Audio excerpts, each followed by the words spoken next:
सुरुवातीला मोठी बातमी. अर्थसंकल्पीय अधिवेशनाचा शेवटचा आठवडा सुरू होतोय. राज्यामध्ये झालेल्या अवकाळी पावसाचा फटका मराठवाड्यातल्या शेतकऱ्यांना मोठ्या प्रमाणात बसलाय.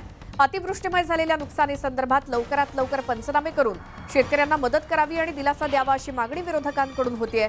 शेतकऱ्यांच्या मुद्द्यावरून विरोधक आज देखील सभागृहात गदारोळ घालण्याची शक्यता आहे. शिवाय मुंबईच्या चर्चेवर सत्ताधारी आमदारांनी अनेक गंभीर आरोप केलेत. यावर देखील नगरविकास विभागाचे प्रमुख म्हणून मुख्यमंत्री उत्तर देतील. अतिवृष्टी आणि मोठ्या प्रमाणात काही भागामध्ये गारपीट विदर्भामध्ये झाली. विदर्भातील की महाराष्ट्रातील जे पटोले आहेत त्यांनी काम बंदचा इशारा दिलेला आहे, संपाचा इशारा दिलेला आहे. आणि हे जर खरं असेल तर शासनाने त्यांच्यावर लवकरात लवकर बोलणी करायला पाहिजे, जेणेकरून शासकीय यंत्रणा संपूर्णपणे पंचनाम्याच्या कामामध्ये लागली पाहिजे. संत्रा, मोसंबी आणि बाकी पिकाचं जे विदर्भामध्ये नुकसान झालं त्याला चांगल्या पद्धतीनं राज्य शासनाच्या माध्यमातून मदत व्हावी या दृष्टीने आमचा प्रयत्न राहील. स्वतः माननीय मुख्यमंत्री आणि मुख्यमंत्र्यांना आम्ही चर्चा करून मग किती मदत करता येईल आपल्याला.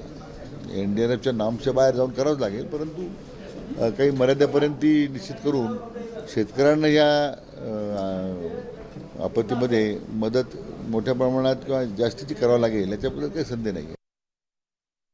मी माननीय मुख्यमंत्री, उपमुख्यमंत्री आणि महसूल मंत्र्यांना विनंती केली आहे की महाराष्ट्रातले, विदर्भातले, नागपूरमधले जे अवकाळी पावसामुळे नुकसान झालं तातडीने नुकसान भरपाई देण्याकरता पंचनामे करणे याचे आदेश द्यावे. सरकारने आदेश दिले आहे आणि नक्कीच खूप मोठ्या प्रमाणावर जो नुकसान झालं तर शेतकऱ्याला त्याचा लाभ मिळेल. शेतकऱ्याची नुकसान भरपाई लवकर मिळेल अशी अपेक्षा मी व्यक्त करतो आहे.